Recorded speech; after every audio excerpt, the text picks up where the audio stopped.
Mesdames, Messieurs, bonsoir. Ici Michel Pilote. Bienvenue à la toute dernière émission de Parole de l'élu pour la saison 2012-2013. Alors, à tout seigneur, tout honneur, on termine l'émission avec le maire de Gatineau dans un premier temps et par la suite le conseiller de Buckingham, Maxime Pedneau-Jobin. Monsieur Bureau, d'abord, bonsoir. Merci d'avoir accepté tout au long de la saison de venir nous rencontrer. Vous êtes venu nous rencontrer à plusieurs reprises et je pense que pour les citoyens de l'Est, donc du secteur Buckingham, de Masson-Angers, c'est un plaisir d'être en mesure de jaser un petit peu avec le maire de la ville.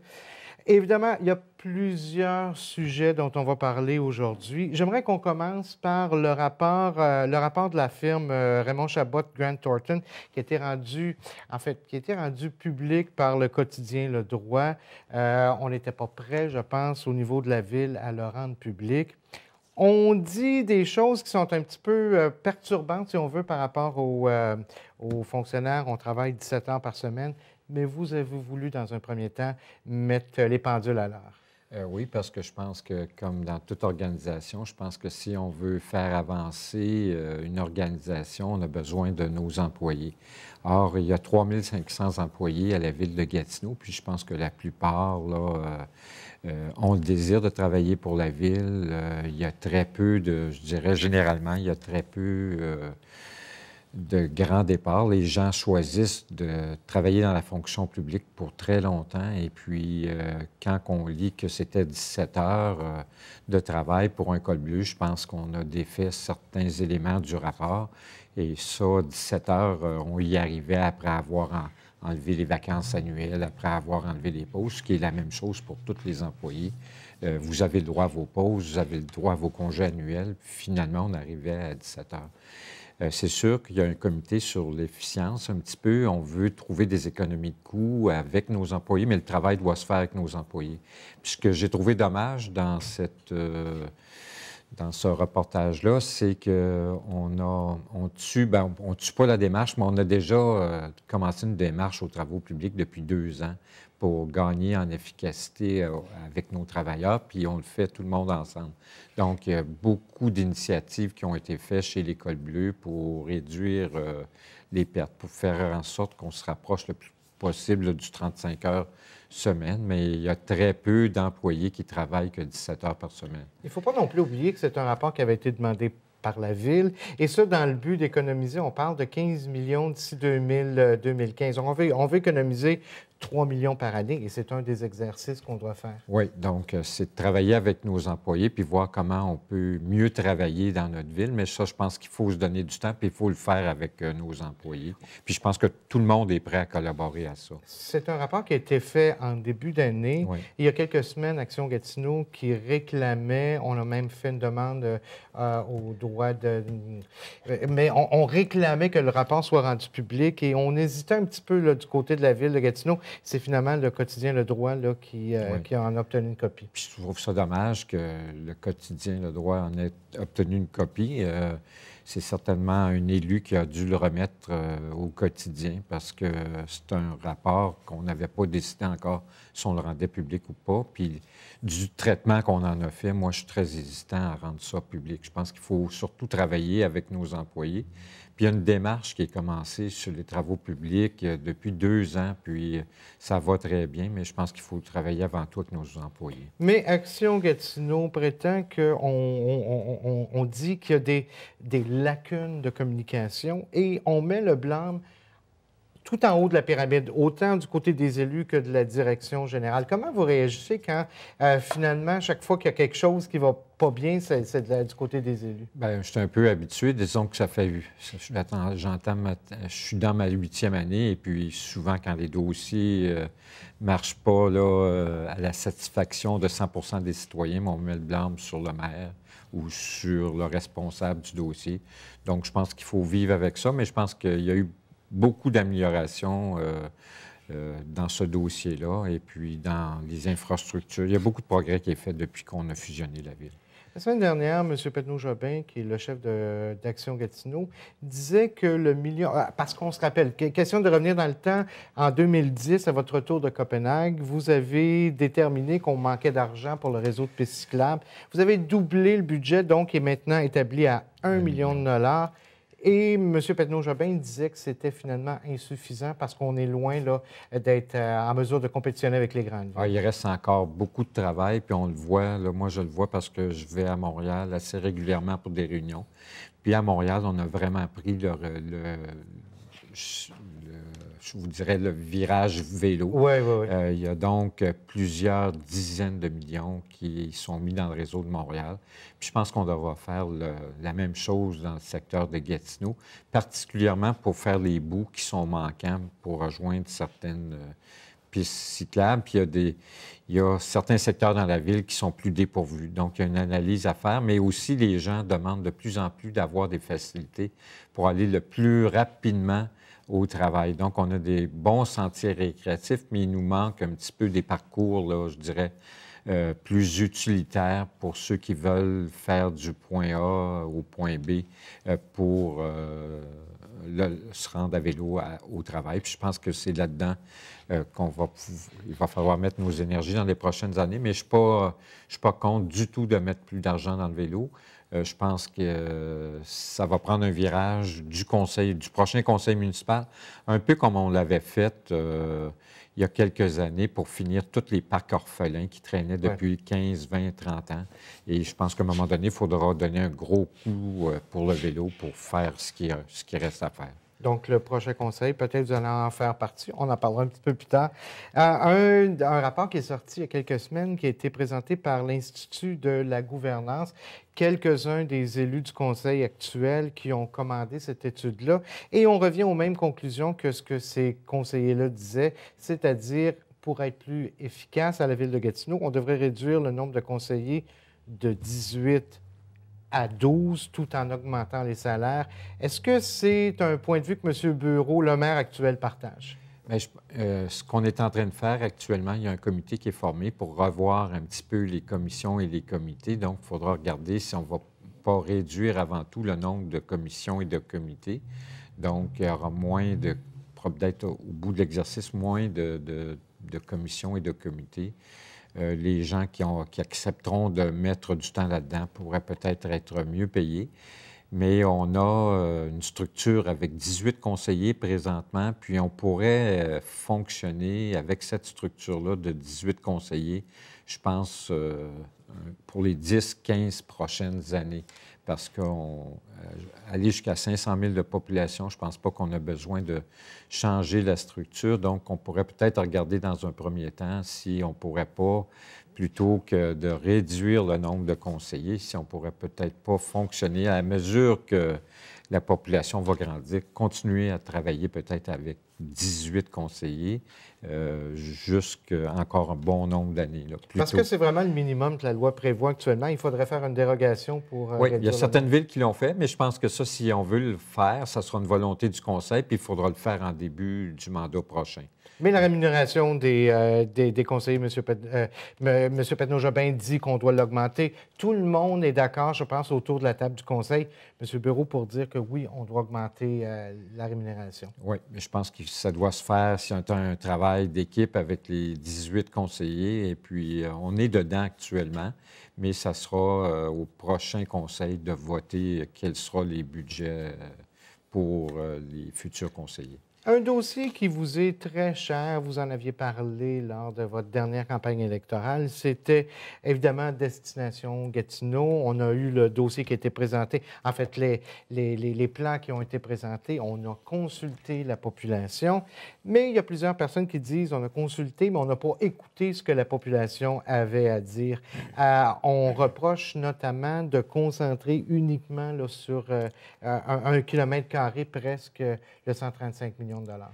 Ce qu'il faut faire, je pense, dans un premier temps, c'est de le concentrer vers le centre-ville, puis s'assurer aussi, puis c'est ça dans la consultation où on a changé beaucoup, c'est de s'assurer qu'on ait des bons liens avec notre centre-ville. Donc, ça sera très arrimé avec le centre-ville parce qu'il y a un plan particulier d'urbanisme pour le centre-ville. Puis, mon intention, c'est de pouvoir continuer à suivre cette planification-là, donc avoir des bons arrimages.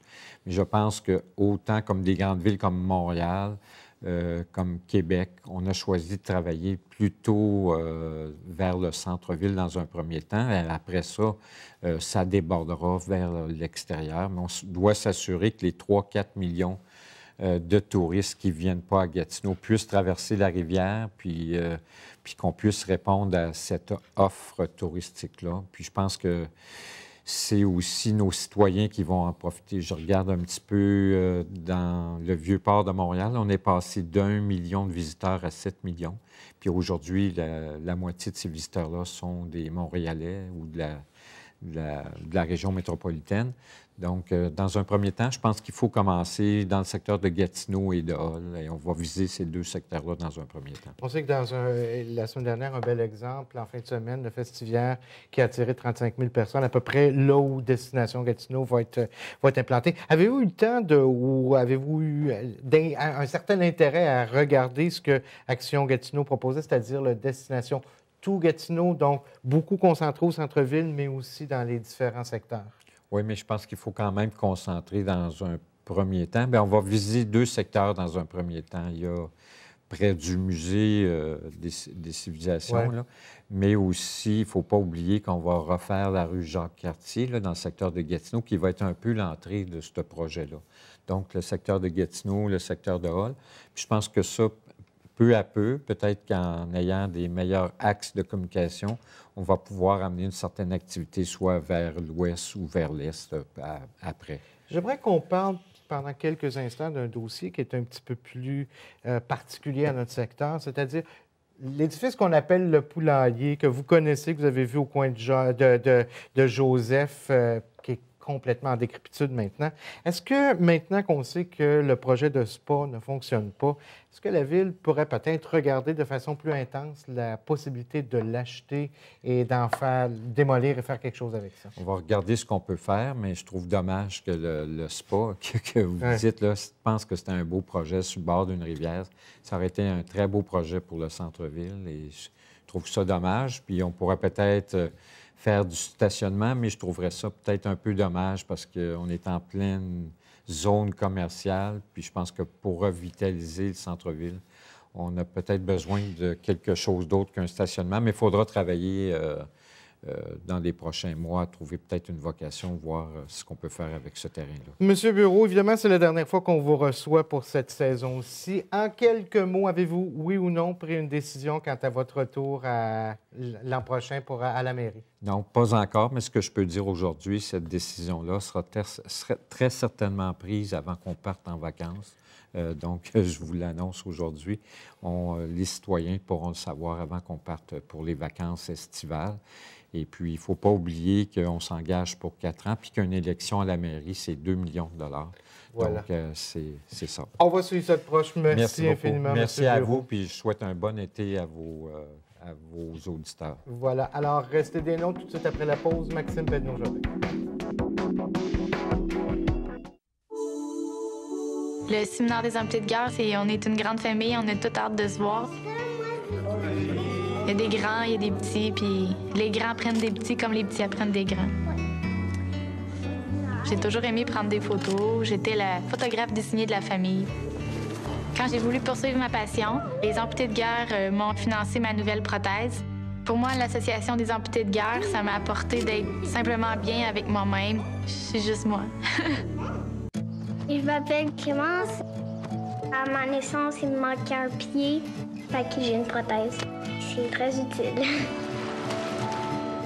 Quand je suis à l'école, il n'y a rien que moi qui est amputé. Au séminaire des amputés de guerre, je vois beaucoup de personnes qui sont comme moi. Je retrouve un peu ma deuxième famille. Quand je reviens du séminaire, je suis énergique. Il n'y a rien qui va m'arrêter parce que je suis une vainqueur. On est de retour à Parole à l'élu et comme je le disais avant la pause, mon invité, le conseiller du district de Buckingham, Maxime Pedneau-Jobin. Monsieur Pedneau-Jobin, d'abord, merci pour ces 4 années. C'est la dernière de la saison de Parole à l'élu. Et quoi qu'il advienne, on sait que la saison prochaine, si vous revenez nous voir, ça va être à l'occasion en tant que maire de Gatineau. Donc, merci d'avoir été aussi disponible pour les citoyens pendant ces 4 années. Ça fait plaisir. J'espère bien revenir quand même, mais disons que c'est pas fait. Il y a de l'ouvrage à faire cet été. Voilà, on va le souhaiter. J'aimerais qu'on commence avec une nouvelle qui est tombée ce matin. En fait, qui est tombée. On parle d'une conduite d'eau usée dans le secteur de la rue McLaren, dans le coin de Costello, qui est brisée et qui va être à remplacer. Oui, en fait, c'est pas très loin de chez nous. C'est une conduite qui s'est affaissée. On est vraiment dans le problème d'infrastructure, c'est-à-dire des conduites qui sont trop vieilles ou qui est une technologie qui est dépassée. Et ça a fait des refoulements d'égouts. Ça a été un peu difficile pour certains citoyens, une maison en particulier. Et là, on est en train d'évaluer sur quelle distance on la remplace. Parce que, bon, à chaque fois qu'on ajoute une distance, ça coûte plus cher, mais si on réduit, si on fait juste un bout, puis en aval puis en amont, ça brise, on n'a pas gagné plus. Donc, on est en train de faire cette analyse-là. Il y a quelques années, M. Pedneau-Jobin, on était très fiers d'annoncer que Bell Canada allait construire un nouvel édifice pour stocker ces données. Quelques années plus tard, l'édifice est bâti, ça fonctionne, mais ce n'est pas nécessairement la sainte paix, si on veut, pour les voisins qui sont autour. Non, on a un problème de bruit, puis c'est intéressant, c'est-à-dire c'est pas intéressant pour les gens qui vivent ce désagrément-là, mais le problème lui-même, il est curieux, c'est que c'est un entrepôt de données, puis à l'intérieur, il y a à peu près 300 millions d'équipements informatiques. Il y a une des règles à respecter, c'est que l'entrée d'électricité soit toujours à un niveau très, très précis. Et ils ont des énormes génératrices qui démarrent quand il y a une fluctuation au niveau de l'alimentation en électricité. Et quand je dis énorme, c'est vraiment beaucoup de bruit. Donc, il y a des gens qui vivent ça. Puis c'est pas quelque chose en tout cas, que moi, j'avais prévu. Là. On n'avait pas, comme ville, évalué que le désagrément serait si grand. D'abord parce que normalement, c'est pas supposé arriver. Ouais. C'est vraiment dans un cas d'urgence particulier, ça part, puis on le règle. Et là, il y a eu quelques fois où ça s'est produit et on est en train de documenter ça. Bon, combien de fois? C'est juste une fois 3 jours parce que la version des citoyens n'est pas exactement la même que celle qu'on a reçue de Bell Canada pour l'instant. Fait qu'on est en train de clarifier ça. Qu'est-ce qui s'est passé, quand ça s'est passé et qu'est-ce qu'on peut faire pour limiter ça? Parce que là, ça empêche les gens de dormir. C'est pas un petit bruit fatigant, c'est un gros bruit intense. Est-ce que la Ville a un certain pouvoir? Est-ce que vous avez réussi à vérifier là, si la Ville peut, d'une façon quelconque, imposer... on peut, dans la mesure où on a un règlement contre le bruit. Donc, si ça dépasse, c'est ça qu'on est en train de faire. Là, on a trouvé quelqu'un qui pourrait aller faire une expertise là, de niveau de bruit.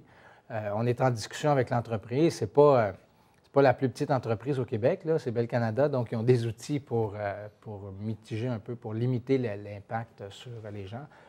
Fait qu'on est encore dans une relation tout à fait cordiale, là, mais il faut qu'on trouve une solution à ça parce que pour les citoyens, c'est pas facile à vivre. Notamment, il y a une maison qui est assez proche, là, puis c'est pas simple. Effectivement.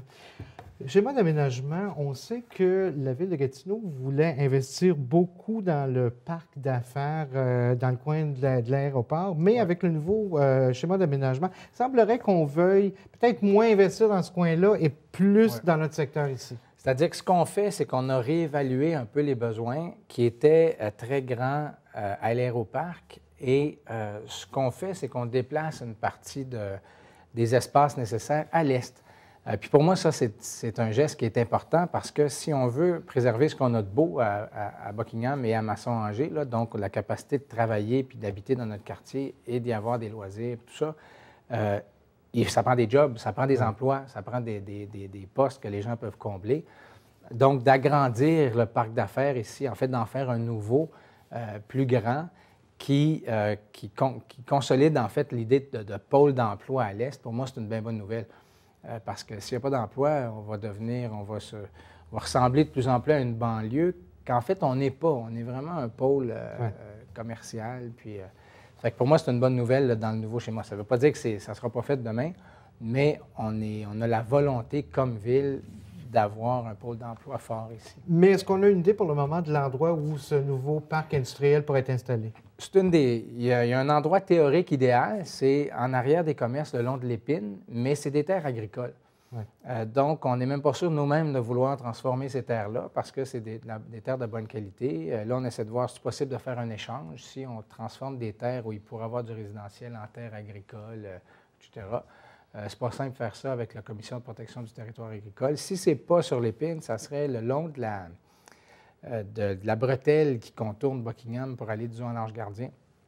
En fait, c'est rendu maintenant l'autoroute, c'est plus juste une bretelle. Donc, ça serait là. Mais là, l'inconvénient, là, c'est que c'est très vallonneux. Ouais. Donc, ça coûterait peut-être plus cher l'installer là qu'ailleurs, mais ça fait qu'on est en train d'analyser ça. C'est pas à court terme, là, c'est quelque chose qui pourrait être fait d'ici 5 ans, peut-être 10, mais c'est quelque chose d'important parce qu'il faut que les gens puissent travailler à l'Est aussi. J'aimerais qu'on vienne sur quelques petits dossiers dont on a parlé la semaine dernière.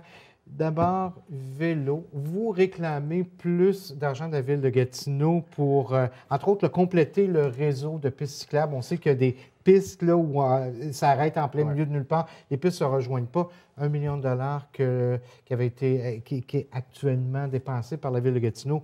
Vous dites que c'est insuffisant. Et tout de suite avant la pause, dans la première partie de l'émission, M. Bureau disait qu'il était prêt lui aussi à investir. Pour vous, c'est devenu essentiel qu'on investisse là-dedans? Oui, puis pas juste des pistes cyclables pour le récréatif, aussi pour que les gens puissent aller travailler en vélo.